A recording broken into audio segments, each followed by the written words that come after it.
Marco Aurélio Vicente Vieira, advogado criminalista, conselheiro seccional, presidente da Comissão de Estudos da Justiça Militar, palestrante do Departamento de Cultura e Evento, pós-graduado em Limites Constitucionais da Investigação no Brasil, pela Unixul, Rede de Ensino LFG, em Ciências Criminais, em Direitos Fundamentais pela Universidade de Coimbra, Portugal, em parceria com o Instituto Brasileiro de Ciências Criminais, ABCCrim, em Perícias Criminais pelo Complexo Jurídico Damásio de Jesus, foi presidente da Comissão de Seleção e Inscrição na gestão do Dr. Durso, foi vice-presidente também da Comissões de Prerrogativas, nas duas gestões, quatro gestões, já da época do doutor Aidar, o Marquinhos já era da Comissão de Prerrogativas.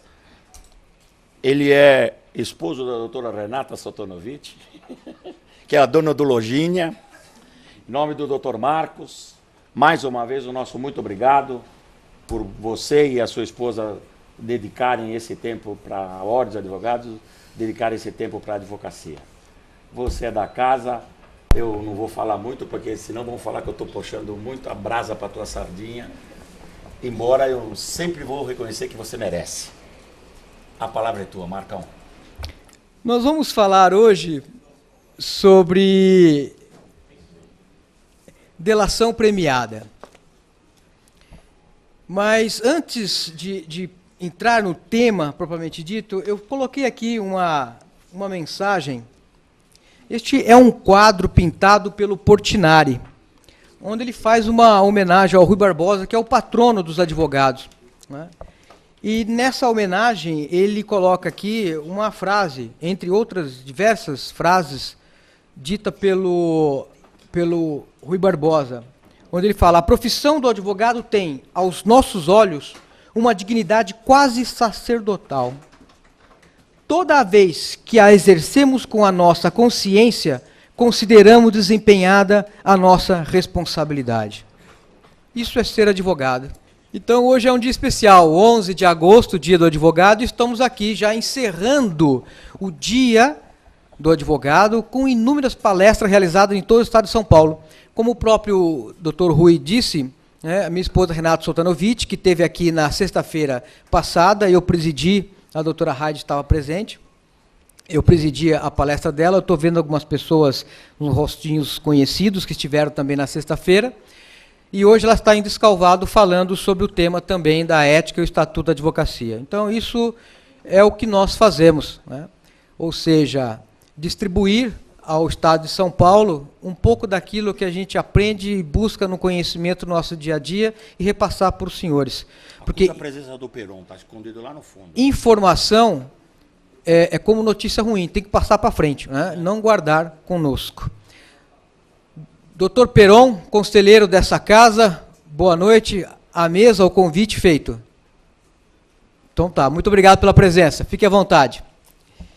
Essa, então, é uma homenagem que eu faço ao Dia do Advogado e a todos vocês que estão aqui presentes nessa noite, abdicando dos seus afazeres familiares, pessoais e até profissional, para nos encontrarmos e obtermos um pouco mais de informações e conhecimento, e eu também aprender acima de tudo.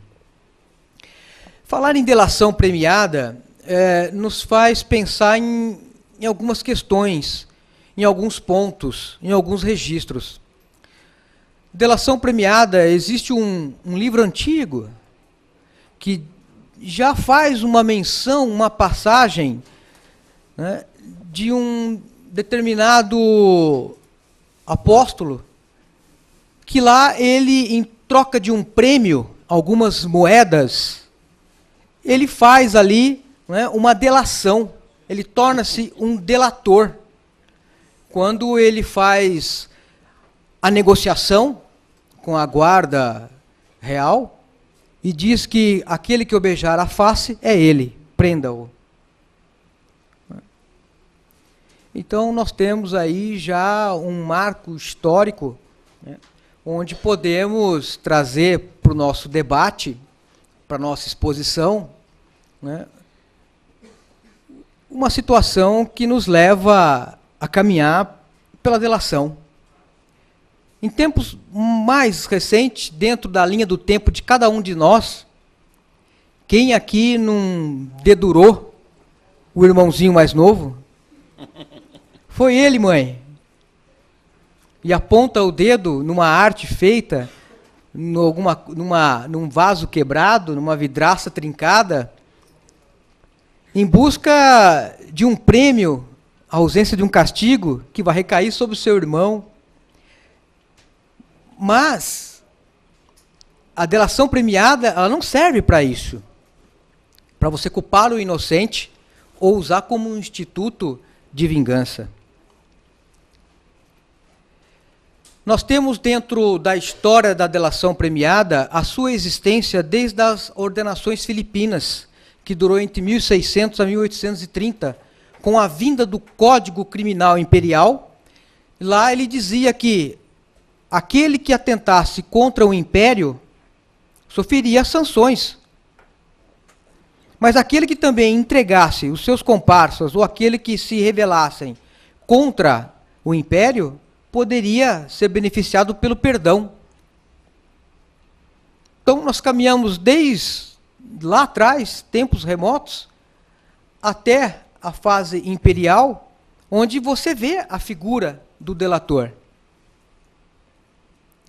Daí, este instituto hoje, longamente debatido, um tema atual, ele existe no nosso ordenamento jurídico há tempos.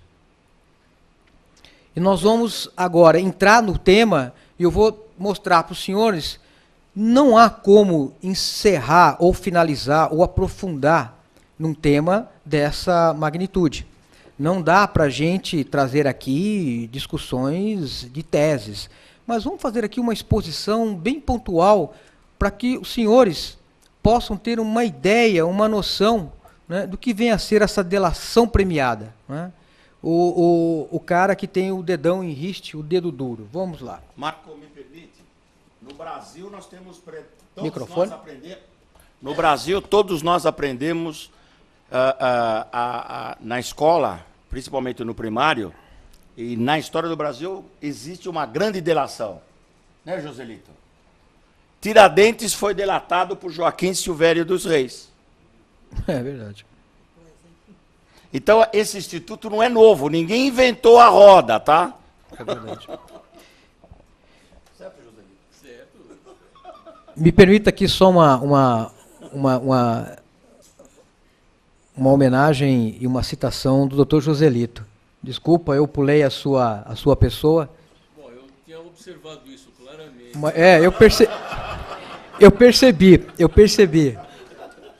E tivemos a oportunidade de dividir os trabalhos junto à Comissão de Seleção e Inscrição, eu na qualidade de presidente, ele na qualidade de relator, assessor. Trabalhamos muito naquela comissão, né, Joselito? Obrigado pela presença. É o vovô chorão, né? Vamos lá, introdução. Então, nós temos a delação premiada no nosso ordenamento jurídico, hoje já com uma política de combate à criminalidade. Isso já está posto, né, e dificilmente voltará atrás. Será, como é a interceptação telefônica, uma técnica investigativa, não a tradicional, a padrão que nós conhecemos, que é o inquérito policial, que se instaura através de uma portaria, de um ofício, ao requerimento das partes, ouve-se o ofendido, ouve-se o ofensor, as testemunhas, faça perícias necessárias, o relatório remete para o Poder Judiciário, o Ministério Público faz o seu opino delicti, o Ministério Público oferece a denúncia e o juiz aceita ou não e deflagra a persecução penal judicial. Não, a delação premiada é uma técnica investigativa, assim como, de uma certa forma, especial, assim como é a interceptação telefônica e as outras demais técnicas utilizada em nosso ordenamento jurídico, principalmente na lei de drogas, que fala do agente infiltrado. Sendo assim, a delação premiada uma técnica de investigação, o Supremo, no HC, o Superior Tribunal de Justiça, no HC 9962, ele fez uma definição, um conceito da delação premiada. Ele diz assim, no corpo do seu julgado, do seu voto, que a delação premiada, ela consiste em um ato do acusado que, admitindo a participação do delito, fornece às autoridades informações eficazes, negritado e grifado, capazes de contribuir para a resolução do crime, grifado e negritado. Por quê? Porque esses dois são os requisitos necessários para a validação da delação premiada. Vou explorar esse assunto um pouco mais à frente. E o que significa delatar? Denunciar, revelar, divulgar, mostrar. É o fenômeno do dedurismo. É o cara que dedura, é o cara que acusa, que denuncia. Quem? Os autores, os coautores e os partícipes daquela empreitada criminal. Mas a delação premiada, ela visa não só buscar a autoria do crime, da organização criminosa, seu modus operandi, quem são os personagens principais da organização criminosa, mas também ela visa recuperar o resultado, recuperar o bem, que é o resultado final da delação premiada. Daí dizer que para a resolução do crime, o colaborador, o delator, o que ele busca neste comportamento? Ele busca um prêmio, ele busca um benefício em troca daquela delação. Senão, qual que é o objetivo dele entregar, dele divulgar, dele denunciar os seus comparsas, se ele não tiver um benefício? Esta é a razão da delação premiada. Como eu coloco aqui, a recompensa, né, ou um alívio. Aonde? Lá no final, na sentença. A delação premiada, ela é um gênero, mas ela tem as suas espécies, que é a delação premiada propriamente dita, que está nos crimes comuns, o Código Penal, ele prevê a delação premiada no artigo 159, parágrafo 4º, quando ele fala da extorsão mediante sequestro, crime comum.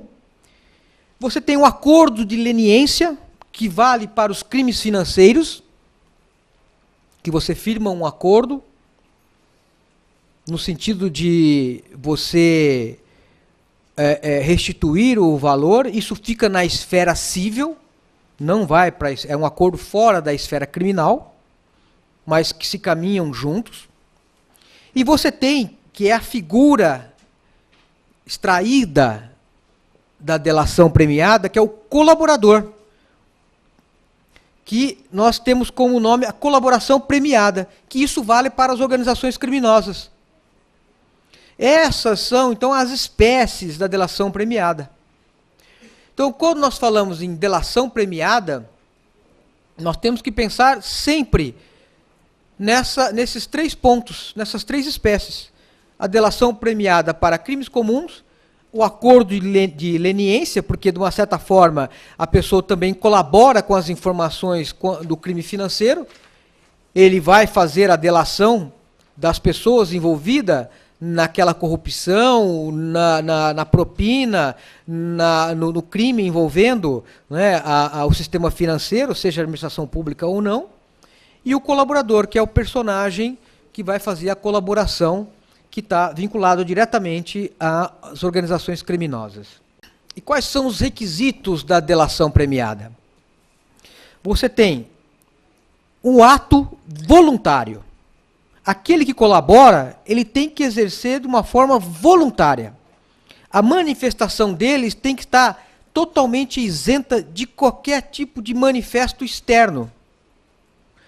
Aí nós vamos entrar naquele debate, né? Ah, mas espera aí, primeiro se prende para depois conseguir a delação premiada? Primeiro você tem a condução coercitiva e depois a delação premiada? Aí nós temos que analisar no ponto de vista frio. no ponto de vista na questão do combate da criminalidade. Neste ponto de vista, se prende na prisão temporária ou até mesmo a preventiva a elemento suficiente para tal prisão. E se você tem, né, o mandado de prisão expedido, há informações suficientes que você terá conhecimento, acesso, para aí sim se manifestar o interesse de uma delação premiada. Há vários criminalistas que entendem que aí já há um vício na delação premiada, no colaborador se manifestar, porque ele se encontra em carcerário, que é um manifesto de alguns doutrinadores da área do direito penal, de que não se aplicaria, pensa-se até num projeto de lei, que não se aplicaria a delação premiada ao sujeito que estivesse preso. Bastava a intimação para um depoimento, abrir as informações e as provas contidas nos autos do inquérito ou do procedimento existente, seja ele administrativo ou judicial, para aí assim ele tomar a deliberação de forma voluntária e se manifestar pela delação premiada. A minha posição com relação a essa questão de prender e depois o cidadão se manifestar, eu vejo pelo ponto de vista do combate à criminalidade. Abrindo as informações, enquanto o sujeito estiver sob a custódia do Estado, e ele ali entender que quer fazer a delação premiada sobre aquelas condições, é aceitável. É aceitável. Desde que não haja uma interferência de uma das autoridades em cima daquele sujeito. Ó, se você não fizer a delação premiada, eu vou converter a temporária em preventiva, você vai ficar preso até o final do processo, você não vai ter o direito de recorrer em liberdade. Aí já não há uma situação isenta. Mas o meu repúdio é com relação à condução coercitiva. A condução coercitiva, ela não é uma prisão e não é uma intimação para comparecimento. O sujeito é conduzido de forma coercitiva, um cárcere, né? Não é algemado, mas é levado, e lá permanece até os esclarecimentos, o desenvolvimento daquela situação, daquela operação, daqueles mandados de busca e apreensão, para depois, aí sim, ouvir o cidadão. No nosso ordenamento jurídico não há condução coercitiva num primeiro momento. Condução coercitiva há com relação à testemunha. Condução coercitiva há com relação a uma intimação e a não obediência. O cidadão ele é conduzido de uma forma coercitiva num primeiro momento, se ao menos saber do que se trata. Está sendo uma intimação, um mandado de condução coercitiva, o senhor vai ter que acompanhar a operação para a Polícia Federal, tal lugar, lá o senhor permanecerá à disposição para prestar o seu esclarecimento. Do que se trata? Lá o senhor vai tomar conhecimento. E muitas vezes ali, dentro daquela circunstância, a pessoa fica sujeita a colaborar. Há uma isenção? Há um ato voluntário? E na delação premiada, há necessidade também dela ser efetiva. Não adianta só abrir as informações se não tem efetividade naquelas informações. Ela tem que surtir efeito, ela tem que ter resultados. E isso está expresso na lei de crimes organizados, o artigo 4º, incisos, onde tem lá todo o rol, tem um rol de requisitos que fala do resultado, ou seja, obrigatoriamente tem que ter a identificação das partes, tem que ter todo o mecanismo de movimentação da organização criminosa, a recuperação dos bens, a localização da vítima, se for o caso do sequestro, da extorsão mediante sequestro. Se não tiver, né, a voluntariedade, a efetividade e o resultado, ela não terá validade. Isso está na lei. E é evidente que cada situação tem que ser analisada no caso concreto, né? Nós temos aí exemplos de monte. Né? Não sei se vocês ouviram falar aí de uma tal Operação Lava Jato, que está na 17ª, né, operação. Antes disso, parecia que ninguém conhecia a delação premiada. Né? Eu utilizei esse instituto em 2001. Em 2001. Num roubo, minha cliente teve uma participação na situação, houve a delação premiada e ela respondeu dentro numa acusação de uma organização criminosa, no sentenciamento, em devido dos benefícios, em virtude das informações da colaboração premiada que ela fez, ela recebeu uma condenação, no mínimo, primária, etc., mas no regime aberto, onde ali, pela regra, se começa pelo regime fechado. Mas esse instituto existe há tempos. E quais são os benefícios da delação premiada que o colaborador recebe? Cada lei especifica. Né?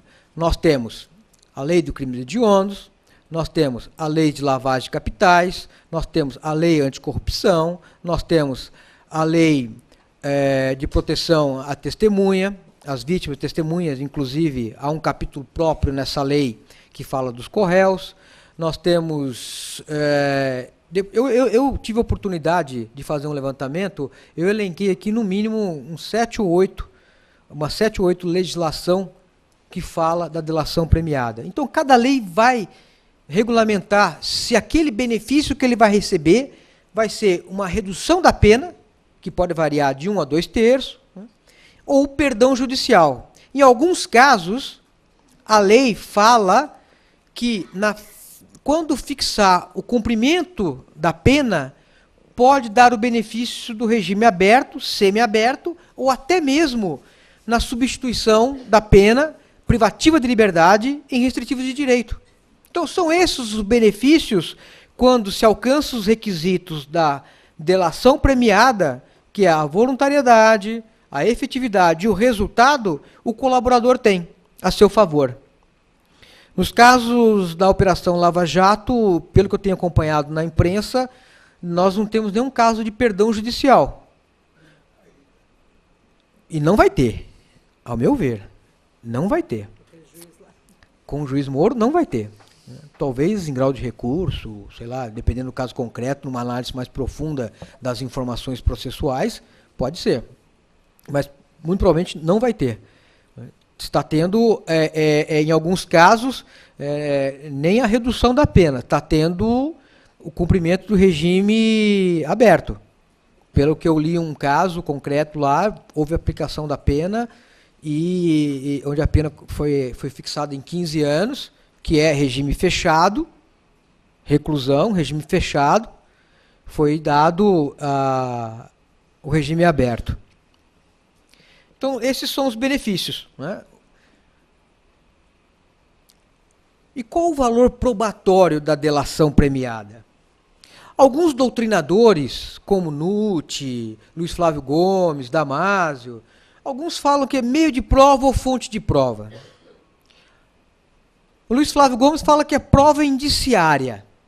Meros indícios, né, de uma notícia crimes para poder se aprofundar na investigação. Mas uma coisa nós temos que ter em mente. Independentemente de ele ser meio de prova, fonte de prova ou prova indiciária, ela jamais poderá ser utilizada de forma isolada. O dispositivo do artigo 4º da Lei 12.850, que fala da organização criminosa, ela é taxativa. Nenhuma sentença condenatória será proferida com fundamento apenas nas declarações de agente colaborador. Então, ela jamais poderá ser analisada de uma forma isolada. Porque vige nesse dispositivo o princípio da regra da corroboração. Tudo que estiver lá tem que ser devidamente comprovado em juízo dentro do devido processo legal. Leia-se ampla defesa e o contraditório. Muito se fala que a colaboração premiada viola o princípio da ampla defesa, do contraditório. Isso abre-se um campo de discussão. Mais na frente eu vou citar um habeas corpus que o Supremo já reconheceu a delação premiada como constitucional. Como que você vai falar, por exemplo, né, só avançando um pouquinho, como você vai falar, por exemplo, no princípio do contraditório, quando uma delação premiada ocorre numa fase policial, se lá não tem o contraditório? Então, essa matéria, ela é discutível, mas as jurisprudências, elas têm entendido de que não fere, salvo em juízo, quando ela tem que ser corroborada, ali as partes da persecução penal judicial têm que ter acesso. Senão se viola o princípio da ampla defesa e do contraditório. Então, o valor probatório, praticamente, ele vincula na informação de que a delação premiada tem que estar conjugada com outras provas, não podendo ser analisada de forma isolada. Se o juiz condenar e falar, conforme a delação premiada, o colaborador disse isso, considerando o documento juntado, o depoimento de fulano, Beltrano e Ciclano, ele está conjugando a prova e formando o seu convencimento. Quando ele se convence diretamente da delação premiada para condenar, é nulo o julgamento. E quem são os sujeitos da delação premiada? Nós temos a figura dos negociadores. E quem são esses negociadores? O agente colaborador, a defesa técnica, o advogado, o Ministério Público e o delegado de polícia. São esses sujeitos que vão firmar a delação premiada. Eu tive a oportunidade de ter acesso a uma delação premiada. Eu peguei aquela delação premiada uns tempos atrás. Né? Eu gosto muito de fazer estudo de caso. Né? Então eu tenho vários pastinhas lá no meu escritório. Eu vou jogando os documentos de casos concretos, né? Que eu vou analisando, cai na mídia, eu tenho acesso, o processo é digital, enfim. Para vocês terem uma ideia, eu entrei no processo embrionário da Lava Jato. Né? Eu fiz uma petição sem procuração, pedi vista do que era permitido e eu estou acompanhando todas as decisões, porque está tudo eletrônico, eu estou lá, bonitinho, né? O Sérgio Moro despachou minha petição, deferiu a vista, o acesso, eu estou acompanhando aquilo que não há sigilo, aquilo que não fere a súmula 14 do Supremo, a súmula vinculante. E eu tive acesso a uma delação premiada, porque ela não pode ser pública, né? Ela está restrita à sua publicidade até o recebimento da denúncia. Depois que recebe a denúncia, ela torna-se pública. Né? E lá você verifica, eu olhei assim aquela delação premiada, falei, nossa, isso aqui parece um instrumento particular, um contrato. Eu peguei e mostrei para a Renata, a minha esposa, que ela é civilista, em responsabilidade civil, conhece profundamente contratos, etc. Ela olhou e falou justamente isso. Ela falou assim, é um contrato. E é um contrato. Mais na frente eu vou mostrar para os senhores as cláusulas deste contrato. Então, a delação premiada, né, quando fala em negociadores, inclusive a Renata até chamou a minha atenção, falou assim, tem cláusula aqui de adesão. Ela falou assim, eu falei, mas não cabe o Código do Consumidor, né? Não dá nem para declarar nula essa cláusula, não dá nem para discutir. E tem cláusula de adesão, porque quando você fala lá que o colaborador, o agente colaborador, tem que renunciar ao direito ao silêncio, não tem negociata ali. Ou renuncia ou não renuncia. E não adianta falar meia-verdade, porque tem uma cláusula, um parágrafo específico que fala, não adianta simular a verdade. A colaboração premiada, ela zela pelo princípio da verdade real. Aquilo que o Ministério Público busca no processo penal, o agente colaborador entrega para o órgão acusador. E aí, realmente, eu cheguei e estou convicto de que a delação premiada, o termo de colaboração premiada, que é esse que é a nomenclatura correta, é um verdadeiro contrato de cláusulas, né, inclusive com cláusulas penais de rescisão. Inclusive do próprio Ministério Público. Né? E por que o juiz está aqui embaixo isolado? Por quê? Porque o juiz é imparcial. Ele não participa da negociação. Senão ele forma o seu convencimento.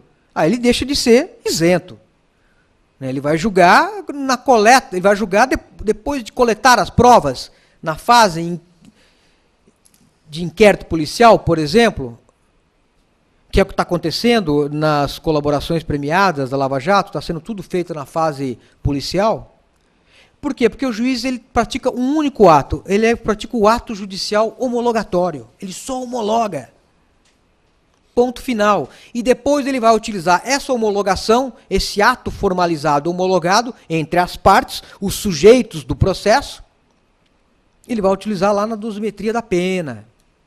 Redução da pena, o perdão, a fixação do cumprimento, qual o regime, e a substituição da privação de liberdade em restritiva de direito. Daí o juiz ele não ser um sujeito direto como negociador. Então, somente ele vai fazer ser um ato homologatório. Estou sendo claro com vocês? Está difícil? Qual o momento da delação premiada? Aqui tem teses para chorar, sentar, rir, falar, discutir a noite inteira. O que eu consegui entender, até mesmo das decisões judiciais e o que está acontecendo, né, na Lava Jato, é que a delação premiada pode acontecer em qualquer fase do processo. Na fase policial, na fase processual, que é a ratificação, nós podemos ver aí em rede nacional alguns colaboradores ratificando as delações, até na fase de execução, ou seja, depois do trânsito em julgado da sentença. Porque o artigo 4º, parágrafo 5º da Lei de Organização Criminal, ela fala assim, se a colaboração for posterior à sentença, a pena poderá ser reduzida até a metade ou será admitida a progressão de regime, ainda que ausentes os requisitos objetivos. Isso aqui está deixando muitos sujeitos, personagens envolvidos na Lava Jato sem dormir. Porque tem tal de uns acusados, aí, uns sentenciados, Marcos Valério e companhia, querendo fazer a colaboração premiada depois de condenado. E é possível. Aqui nós estamos falando de uma lei específica do crime organizado. Ah, mas e lá no 159, parágrafo 4º do Código Penal? A extorsão mediante sequestro. Revisão criminal. Quando que cabe a revisão criminal? Não tem que transitar a sentença penal condenatória? Coleta de novas provas? Novas informações? E o cidadão, evidentemente, nessa colaboração premiada, se ele tiver lá delatado num comportamento de vingança ou de cunho pessoal do colaborador, do agente colaborador, ele pode até chegar à absolvição. Se a sentença dele está embasada numa prova ilícita. Então, o crime comum, revisão criminal. Então, o momento da delação premiada a qualquer momento. Tem doutrinadores que entendem que até nas alegações finais, nas razões recursais, pode-se cogitar a delação premiada. Mas não espere sentados que o juiz vai fazer de ofício. Vocês, como parte, né, o Ministério Público e a defesa, tem que requerer. Tem que requerer. Porque a lei que regulamenta esse tema, principalmente a lei de organização criminosa, ele fala sempre que as partes poderá requerer,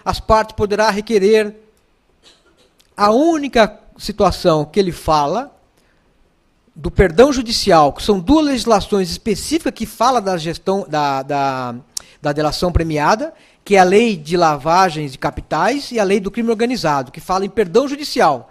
E a lei que regulariza num contexto, estou falando de uma lei específica, né, especial, e de uma lei num contexto geral, que aí abrange os crimes comuns, que é a lei de proteção à vítima e à testemunha, que fala em perdão. Ele fala que o juiz poderá aplicar verificando as questões da personalidade e da conduta do acusado.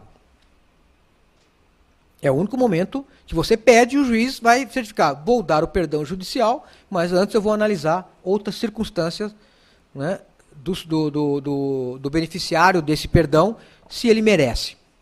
Eu achei interessante trazer aqui para os senhores o Código Tributário Nacional. O que ele tem a ver com a delação premiada? Se nós formos analisar na questão, né, que a delação premiada é uma denúncia, né, é uma revelação, nós podemos trazer aqui o exemplo, né, do Código Tributário Nacional, onde ele fala da denúncia espontânea, onde o contribuinte vai lá perante o órgão arrecadador e fala assim, olha, eu estou devendo aqui um valor e eu vim fazer uma denúncia espontânea. E você tem um benefício para isso. Eu não sou tributarista, mas, salvo o melhor juízo, você pega o valor principal e aplica só os juros. Não se aplica a multas e outros encargos. Aliás, a correção monetária, alguma coisa assim. Ou até a multa, se não me falha a memória. Em benefício do quê? Da exclusão da responsabilidade. Que responsabilidade? Fiscal. E até, dependendo da situação, criminal. Olha aí. Então, nós temos aqui uma lei de 66 que faz uma referência, né, a uma denúncia espontânea. A lei dos crimes contra o sistema financeiro fala em confissão espontânea. A lei dos crimes contra a ordem tributária fala em confissão espontânea, redução da pena. Aqui nós temos aquele debate que foi para o Supremo, chegou até aí para o Pleno, aquele que tinha processo administrativo, não poderia sofrer processo criminal, sem antes ter a informação da liquidez, do crédito e tudo mais, enfim. O fato é, se ali houver a confissão espontânea, você tem uma redução da pena. Quer ver outro exemplo? O refins, o refinanciamento fiscal. O cidadão vai lá, a empresa, o cidadão, etc., porque assina o sócio como avalista, lá, aquela coisa toda. Ele assina, o que acontece com os processos penais? Eles são todos suspensos, né, e alguns, dependendo do entendimento do juiz, são extintos, né, ou suspenso enquanto perdurar o financiamento, né, a adesão, o cumprimento. Né, em alguns casos, no começo dessa discussão, havia a extinção da punibilidade. O Código Penal fala em denúncia à autoridade. Aquele que concorre, o Código fala assim, aquele que concorre para o crime de extorsão mediante sequestro, poderá se dirigir à autoridade e fazer a denúncia. Então, pouco importa qual que é a participação desse sujeito, basta ele ser o concorrente para o crime. Numa questão muito mais ampla, que vale para todos os crimes, a lei de proteção a vítimas e testemunhas. Vale aqui ressaltar que tem um capítulo próprio que fala dos réus colaboradores. Ali fala na redução da pena, e no artigo 3, parágrafo 1º, é o único, fala em perdão judicial. Se não derem tempo para copiar os artigos, tal, eu me comprometo aqui a jogar isso num textozinho lá no meu Face, aí vocês colam tudo lá, se for o caso. A lei de drogas. A lei anterior, a 6368, ela falava em perdão judicial. Aí veio a lei 11.343 de 2006, só fala em redução da pena. E usa a nomenclatura colaboração voluntária. A lei do sistema de concorrência, 2011, fala em programa de leniência, redução. Aqui fala das questões envolvendo licitação, concorrência entre empresas, etc. Tem lá várias regras estipulando que ela poderá fazer tal coisa, tem algumas penalizações, algumas restrições, acesso às informações, quando ela viola esse dispositivo. A lei de crimes, né, de lavagem de capitais fala em colaboração espontânea, você tem o instituto da redução, perdão a fixação no regime aberto ou semiaberto e a substituição da pena em restritiva de direito. A lei anticorrupção, né, que aí abrange a administração pública direta, fala em cooperação e acordo de leniência. Essa lei está regulamentada num decreto que logo em seguida saiu, eu não me lembro de cabeça, onde ele regulamenta toda a questão envolvendo, né, a cooperação e o acordo de leniência. Lá regulamenta também o PAR, que é o processo administrativo de responsabilização, onde é feito isso diretamente na AGU. Na AGU? Na Controladoria Geral da União, na CGU, onde lá tem todo um procedimento desse acordo que é formulado com os responsáveis, o Ministério Público participa, etc., onde a pessoa ela reconhece ali, né, aquela situação envolvendo a administração pública numa licitação, o pagamento de um suborno, onde ele vai estabelecer regras, né, de participação nas futuras licitações, inclusive a reparação do próprio dano causado à administração pública. É o tal compliance, né, que está aí sendo dito nos textos, livros escritos. Né. Compliance nada mais é do que um conjunto de regras de conduta de uma empresa jurídica com relação à administração pública. A lei de organização criminosa fala em colaboração voluntária e também prevê os mesmos institutos.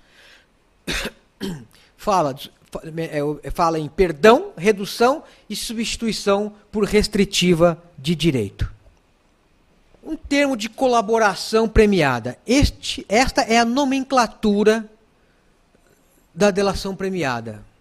Vai escrito lá, tem os instrumento particular de confissão de dívida, instrumento particular de prestação de serviço, instrumento particular de honorários, instrumento particular de alguma coisa. A nomenclatura que vai é termo de colaboração premiada. E esse termo de colaboração premiada, ele tem estas cláusulas contratuais. A qualificação das partes, a base jurídica que está sendo estabelecida, aquela delação premiada, a proposta do Ministério Público, que aqui vai desde a delação dos comparsas, dos autores, dos coautores e do partícipe, até a reposição do dano patrimonial. E aqui abre-se mão de tudo, da quebra do sigilo fiscal seu, da sua empresa e de seus familiares. Dali vai se levantar todo o rastreamento financeiro.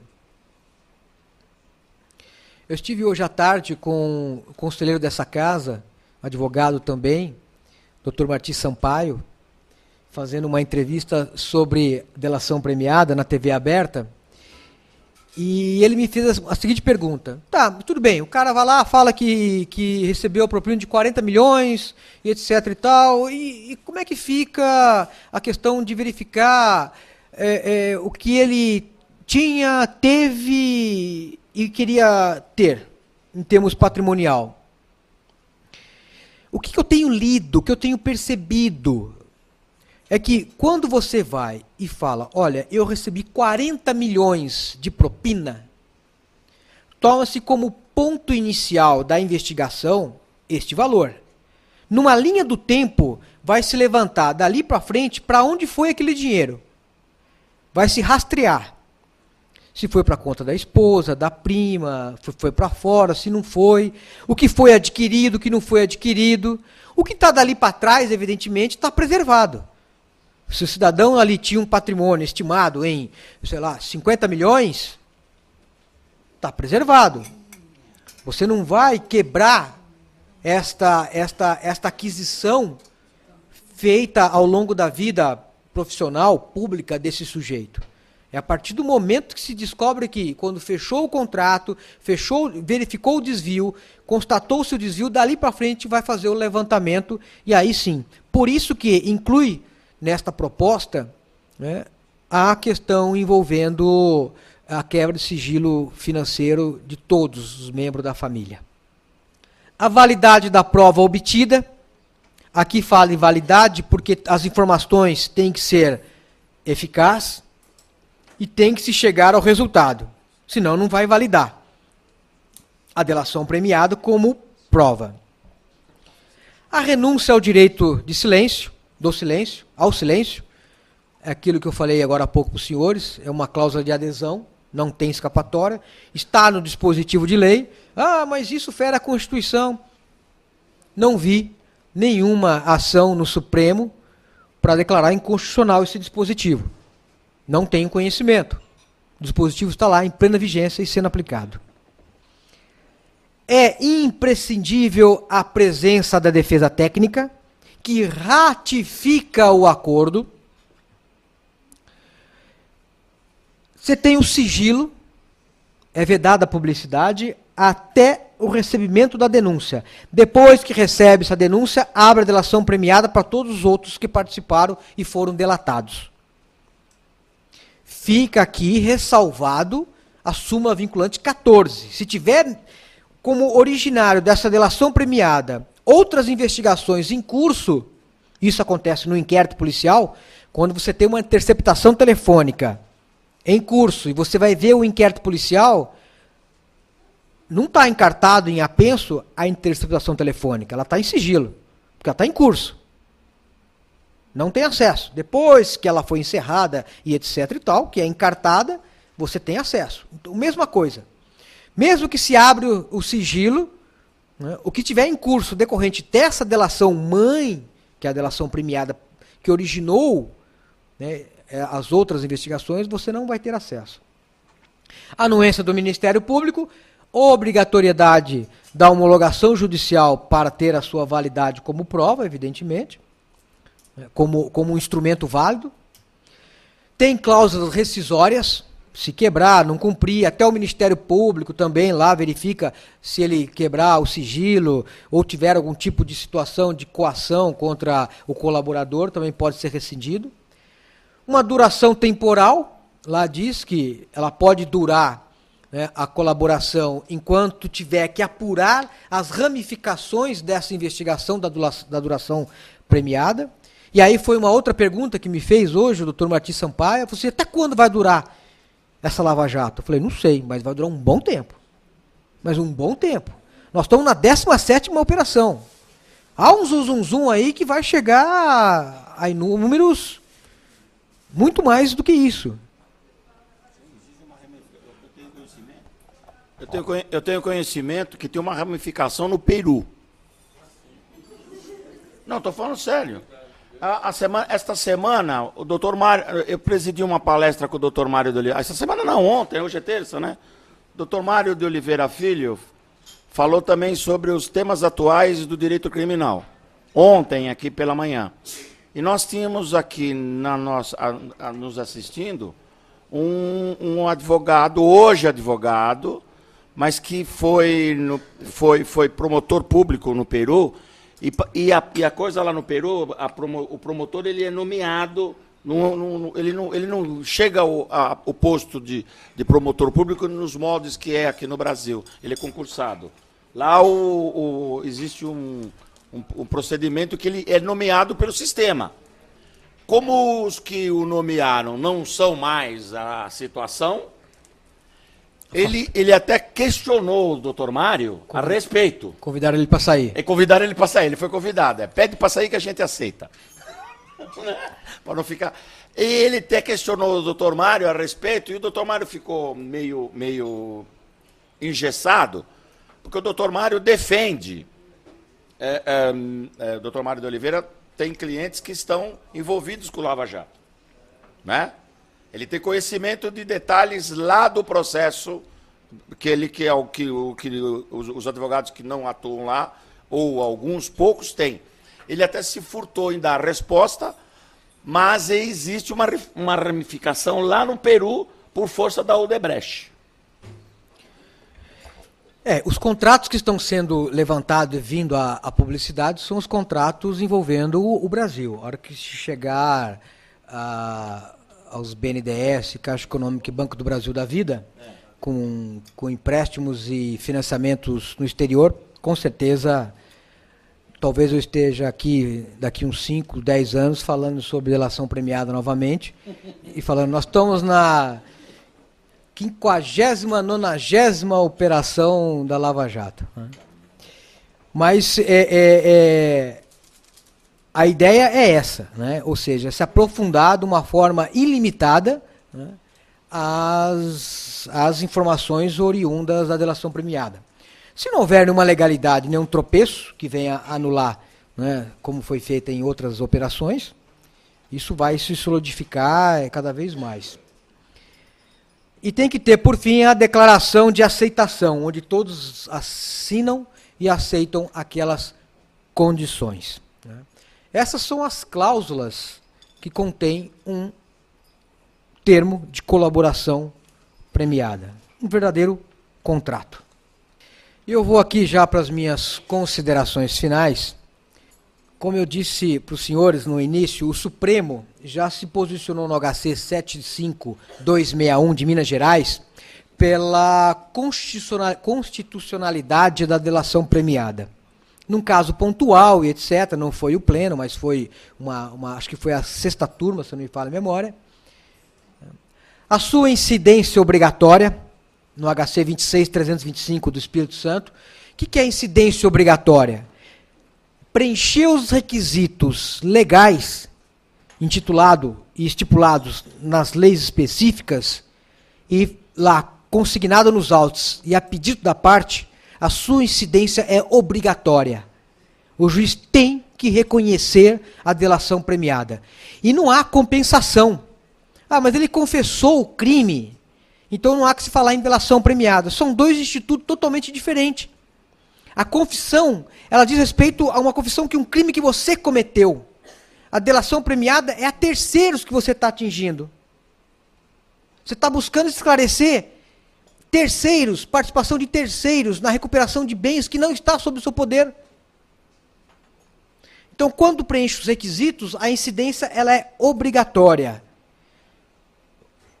O Superior Tribunal de Justiça anulou a decisão, se não me falha a memória, nesse HC, ou ele não anulou, mas conheceu parcial o habeas corpus, para dar a incidência da delação premiada.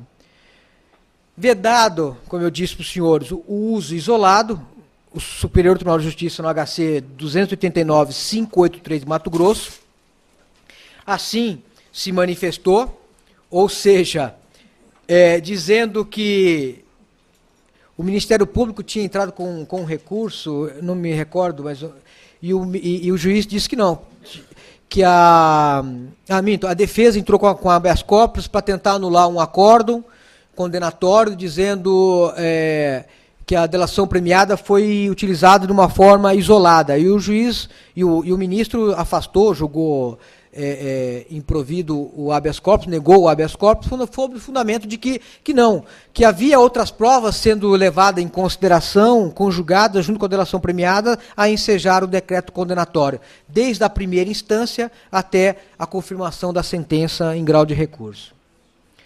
Portanto, a delação premiada, né, o agente colaborador, a colaboração premiada, ela é um documento, né, denominado termo de colaboração premiada ou acordo de leniência, que é um contrato que tem cláusulas e anexos. Né. Esses anexos podem chegar a 200 anexos. Cada anexo representa um braço da informação do agente colaborador que vai se abrir uma investigação com base naquela colaboração premiada. Essa delação premiada que eu tive acesso tinha 89 anexos. 89 investigações que ia ser aberta, ou foi aberta, está sendo apurada. E para sua validade, ela necessita obrigatoriamente de uma homologação judicial. A delação premiada, ela veio para ficar. Tem que ser aprimorada? Tem que ser aprimorada, sem sombra de dúvida. Algumas questões tem que ser levada em consideração. O que eu disse no começo, o sujeito preso não pode estar sujeito à delação premiada, porque não é ato voluntário, ele está coagido, está sobre a proteção do Estado, ele está encarcerado, vicia, enfim. Temos que ter uma legislação que regulamenta isso de uma forma mais pontual, de uma forma procedimental. Assim como a interceptação telefônica era considerada, ainda é considerada a prova-mãe, ela está perdendo o posto para a delação premiada. Né? Ou seja, a delação premiada, né, ela veio para realmente se fixar no nosso ordenamento jurídico e ser uma técnica de investigação, né, que eu coloco aqui, porque você tem o interesse público, né, e também você busca o quê? A efetividade. Né? É assim que acontecia, que acontece com a interceptação telefônica. Né? Pegou, interceptou, prova, está lá, né? Fonética forense, tem a transcrição, e ela serve até mesmo como base única para uma condenação. Ainda a delação premiada não permite isso, ainda, mas ela veio para se fixar no nosso ordenamento jurídico, e eu falo isso não como um especialista da matéria, que não sou. Eu sou um estudioso, um curioso, que eu acompanho, né, os temas atuais do direito, provavelmente da área que eu gosto, que eu amo, que eu vivo há quase 23 anos, que é a advocacia criminal, que é o direito penal, o processo penal. Né? Eu me atualizo, aprofundo nas informações. Daí a minha razão de estar aqui com os senhores, trocando essas ideias, passando essas informações. Espero que eu tenha sido útil. Quero agradecer aqui de coração a essa mesa diretora de trabalho, né, na pessoa da doutora Raide, né, e da doutora Sueli. A mesa está um pouquinho desequilibrada, 3-2, mas em termos de qualidade nos supera anos-luz.